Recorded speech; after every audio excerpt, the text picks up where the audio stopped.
এরা normally রিঅ্যাকশনে take part করে না, তবে একটা ব্যতিক্রম আছে 1s2 যেটা, সেটা হিলিয়াম, সেটাও একটা ইনার্ট গ্যাস।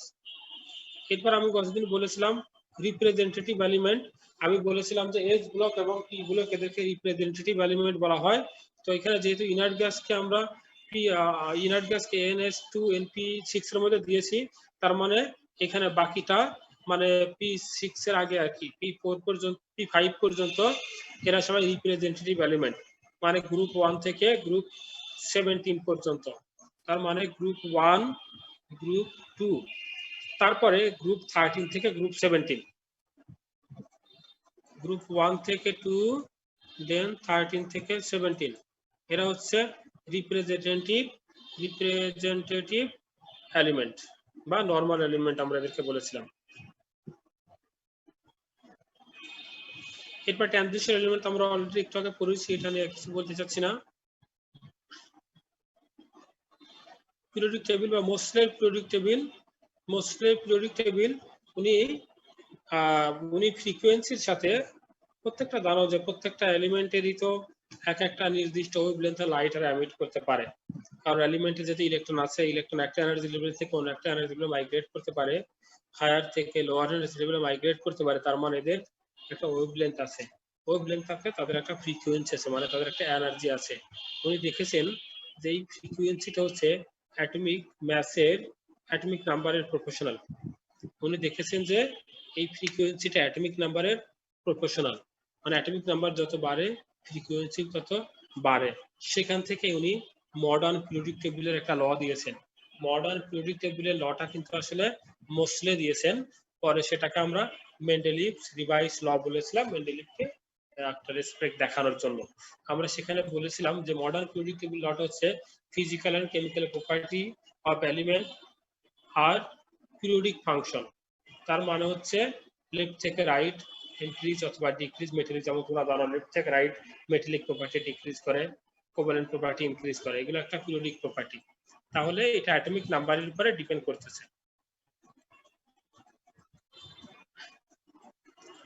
এখন ক্যারেক্টারিস্টিক্স ছাড়া দরকার নাই, ক্যারেক্টারিস্টিক্স আমরা জানি।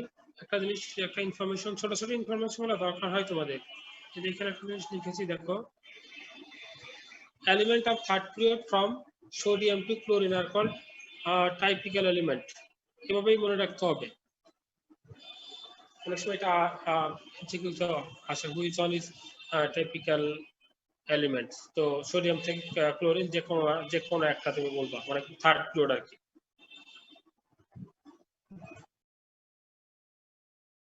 অ্যাটমিক নাম্বার অনুযায়ী, হ্যাঁ এই যে এটা থার্ড পিরিয়ডে দেখো সোডিয়াম, ম্যাগনেসিয়াম, অ্যালুমিনিয়াম, এভাবে দেখো সিলিকন, ফসফরাস, সালফার, ক্লোরিন, এই কটা এলিমেন্ট, মানে 11 থেকে 17।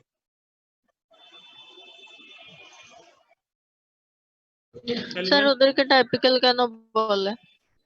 হ্যাঁ ওদেরকে টাইপিক্যাল কেন বলে? এই এলিমেন্টগুলো এই জন্য বলা হয়েছে, তোমরা দেখো আমরা মানে এটা তুমি জানো যে এই পিরিয়ডিক টেবিলের সবকিছু কনভেনশনাল। আমরা নরমালি যে কোনো একটা এক্সাম্পল দিতে গিয়ে আমরা সোডিয়াম দেই বা ক্যালসিয়াম দেই বা অ্যালুমিনিয়াম দেই, মানে এদের ইউজটা বেশি করি আমরা, এদের ইউজটা বেশি করি। এই জন্য ওদেরকে একটা ক্লাসের মধ্যে দেওয়া হয়েছে, ঠিক আছে? হ্যাঁ, আচ্ছা, এদের আরেকটা নেম আছে, এদেরকে বলে ব্রিজ এলিমেন্ট। মানে তুমি পিরিয়ডিক টেবিলটা যদি দেখো, পিরিয়ডিক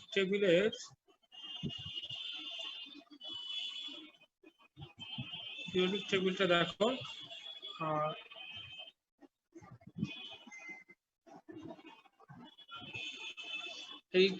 এটাকে দেখে ব্রিজ এলিমেন্ট বলেছে, এই মানে থার্ড পিরিয়ডটাকে। কারণ কি দেখো, ওই যে এটা সোডিয়াম ম্যাগনেসিয়ামের সাথে অ্যালুমিনিয়ামের একটা কানেকশন নাই, এটাকে অনেকটা ব্রিজের মতো নাকি দেখতে। কিভাবে ব্রিজের মতো দেখতে আমার চোখে পড়ে না এটা, বুঝছো? তো মাঝখানে গ্যাপ যে তাই মানে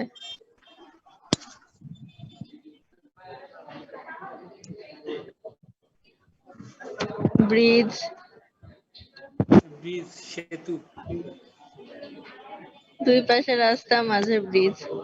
দুই পাশে রাস্তার মাঝে ব্রিজ।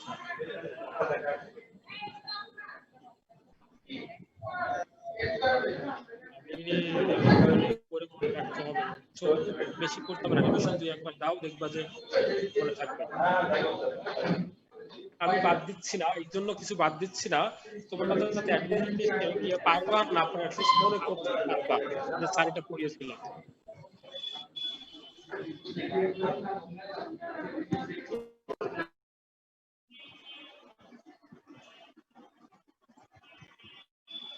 এবার কত নম্বর পেজে ছিলাম?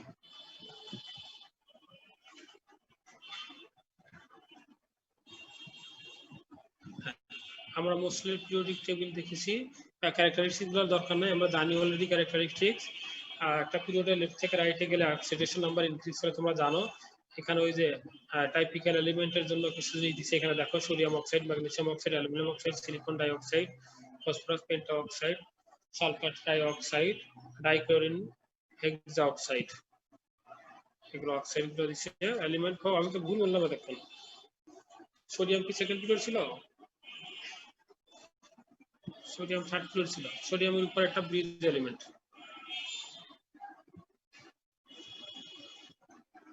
এই দেখো সেকেন্ড পিরিয়ড, থার্ড পিরিয়ড না, সেকেন্ড পিরিয়ডটাকে ব্রিজ এলিমেন্ট বলেছে।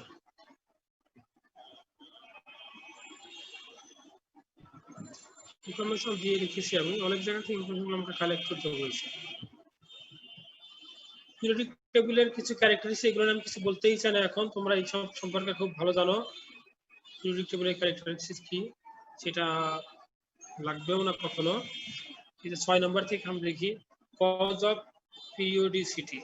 পিরিয়ডিক টেবিলে আমরা জানি যে এদের পিরিয়ডিক টেবিলে একটা গ্রুপের সাথে আর একটা গ্রুপের হালকা কিছু ডিফারেন্স আছে, আবার একই গ্রুপের প্রপার্টি গুলো সেম। যেহেতু পিরিয়ডিক টেবিলের তোমার বেসিকটাই হচ্ছে আমাদের ইলেকট্রনিক কনফিগারেশন। তুমি দেখো এই যে লিথিয়াম থেকে ফ্রান্সিয়াম পর্যন্ত এদের সবার আউটারমোস্ট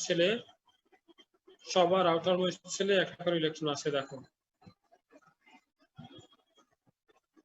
যেহেতু একটা রিয়াকশন, কেমিক্যাল রিয়াকশন গুলো ডিপেন্ড করে নাম্বার অফ ইলেকট্রনের উপর, কেমিক্যাল রিয়াকশন ইলেকট্রন ট্রান্সফার হয়, যেহেতু ইলেকট্রনের উপর ডিপেন্ড করে, আর যেহেতু এদের আউটারমোস্ট সেলে নাম্বার অফ ইলেকট্রন সেম আছে, এজন্য এদের সবার প্রপার্টি সেম। এই সেম হচ্ছে, এটাকেই বলা হচ্ছে একটা পিরিয়ডিক প্রপার্টি, এটাকেই বলা হচ্ছে তোমার পিরিয়ডিসিটি। ইলেকট্রনিক কনফিগারেশন দেখলাম একই ধরনের ইলেকট্রন আছে আউটারমোস্ট সেলে, তার মানে এই জিনিসটাকে আমরা পিরিয়ডিসিটি বলতেছি, মানে এদের সব প্রপার্টি সেম হবে, chemical property, physical property, reaction pattern, basicity, এগুলো সব একই ধরনের হবে। ফিজিক্যাল প্রপার্টি চারটা চ্যাপ্টার শুরুতেই বলেছিলাম। ফিজিক্যাল প্রপার্টি একটা এলিমেন্টের হবে চারটা: atomic radius, ionisation potential, electron negativity, electron affinity. এই চারটা প্রপার্টি দিয়েই এই চ্যাপ্টারের 50% শেষ হবে। এরপর আসবে আমাদের বন্ডিং। এখন বলো অ্যাটমিক রেডিয়াসটা কি? একটা অ্যাটমের নিউক্লিয়াস থেকে আউটারমোস্ট পর্যন্ত ডিসটেন্সটাই কি তার অ্যাটমিক রেডিয়াস হওয়া উচিত না?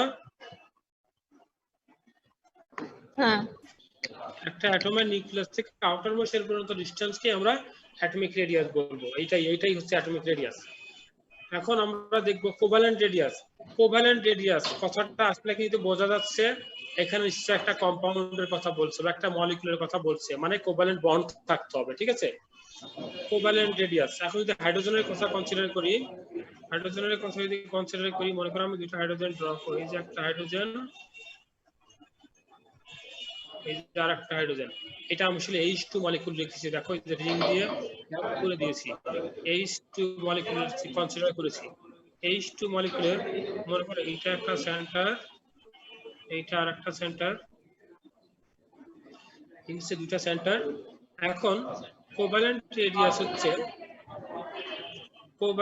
রেডিয়াস হচ্ছে তোমার এই যে এইটুকু, এখান থেকে এই পর্যন্ত, এইটা একটা কোভ্যালেন্ট রেডিয়াস, এইটা আর একটা কোভ্যালেন্ট রেডিয়াস। এই জন্য ডিফাইন করার জন্য আমরা একসাথে লিখছি, দেখো এই মানে একটা নিউক্লিয়াসের সেন্টার থেকে অন্য আরেকটা নিউক্লিয়াসের সেন্টার পর্যন্ত ডিস্টেন্সের হাফই হচ্ছে কোভ্যালেন্ট রেডিয়াস। এগুলো কিন্তু লাগবে এবং বুঝতে হবে।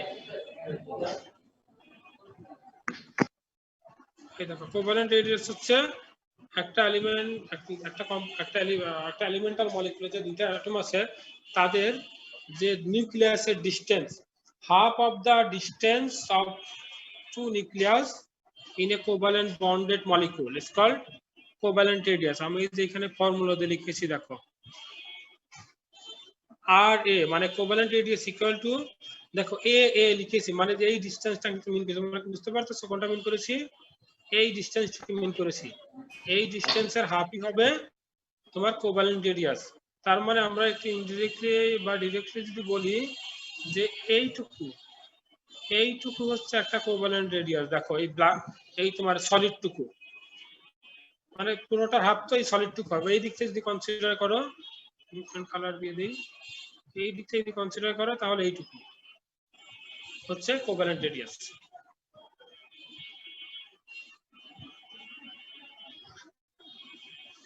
এটা একই ধরনের এলিমেন্টের জন্য বলেছি যদি এলিমেন্টটা কোনো ডিফারেন্ট টাইপসের হয় ও আরেকটা জিনিস দেখো এখানে যেহেতু তোমরা করার সময় প্রবলেমগুলো ফেস করবা টি এ মানে কি মিন করেছি ওই যে দুটো এলিমেন্টের যে রেডিয়াস সেটা মিন করেছি যদি ডিফারেন্ট টাইপসের এলিমেন্ট হয় এইটা আপাতত বাদ দাও এইটুকু দরকার নেই দুটো এলিমেন্টের জন্য যদি হয় যদি ডিফারেন্ট এলিমেন্ট যদি হয় তাহলে একটা রেডিয়াস হবে এ আর একটা হবে বি মানে যদি আমরা যদি কনসিডার করি যে এরকম কিছু এই কম্পাউন্ড এরকম এ বি টাইপ তাহলে এ এর রেডিয়াস আর বি এর রেডিয়াসের হাফই হবে তোমার কোভ্যালেন্ট রেডিয়াস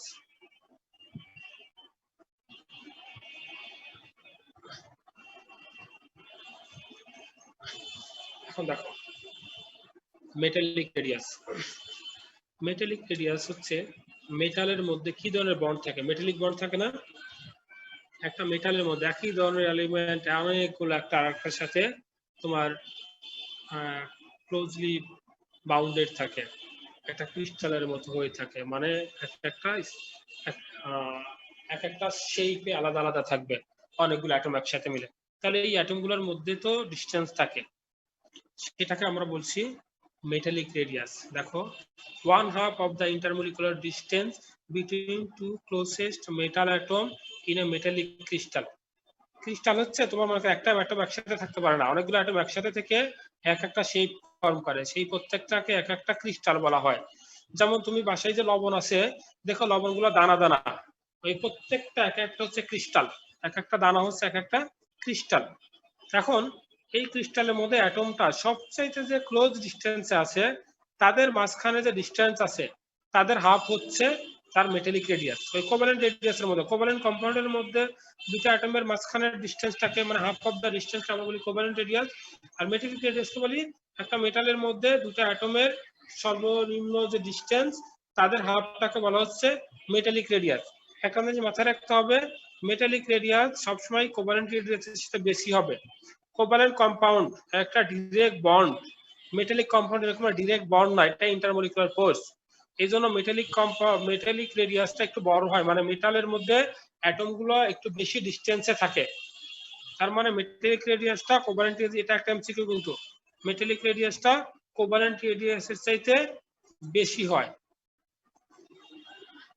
একটা ভ্যান ডার ওয়ালস রেডিয়াস বলবো এটা আরো বড় মানে এখানে কিছু কম্পাউন্ড আছে মনে করো যে অথবা মলিকুল হতে মনে করো একটা অক্সিজেনের মলিকুল আর একটা অক্সিজেন মলিকুল এয়ারে তো এরকম অসংখ্য অক্সিজেন মলিকুল আছে একটা অক্সিজেন মলিকুল আর একটা অক্সিজেন মলিকুল খুব কাছাকাছি থাকে না একসাথে থাকে না একটু ডিস্টেন্স থাকে এদের মাঝখানে যে ডিস্টেন্স সে তার হাফ ডিস্টেন্সটাকে আমরা বলি ভ্যান ডার ওয়ালস ডিস্টেন্স বা ভ্যান ডার ওয়ালস রেডিয়াস বা কলিশন রেডিয়াস মানে গ্যাসগুলো একটা আরেকটার সাথে সারাক্ষণ কলিশন হয় সারাক্ষণ কোলাইড হয় এই জন্য তাদের রেডিয়াসটাকে আমরা কলিশন রেডিয়াস বলতেছি তার মানে দুইটা মলিকুলের দুইটা কোভ্যালেন্ট কম্পাউন্ডের দেখো কোভ্যালেন্ট মলিকুলের ভিতরে যেটা যেমন দুইটা অক্সিজেন পাশাপাশি এইটাকে আমরা বলছি বা দুইটা হাইড্রোজেন পাশাপাশি সেটাকে আমরা বলছি কোভ্যালেন্ট রেডিয়াস বাট একটা হাইড্রোজেন এবং অন্য একটা হাইড্রোজেন দুইটা হাইড্রোজেন মলিকুলের মধ্যে যে রেডিয়াস যে ডিস্টেন্স সেটাকে আমরা বলছি ভ্যান ডার ওয়ালস রেডিয়াস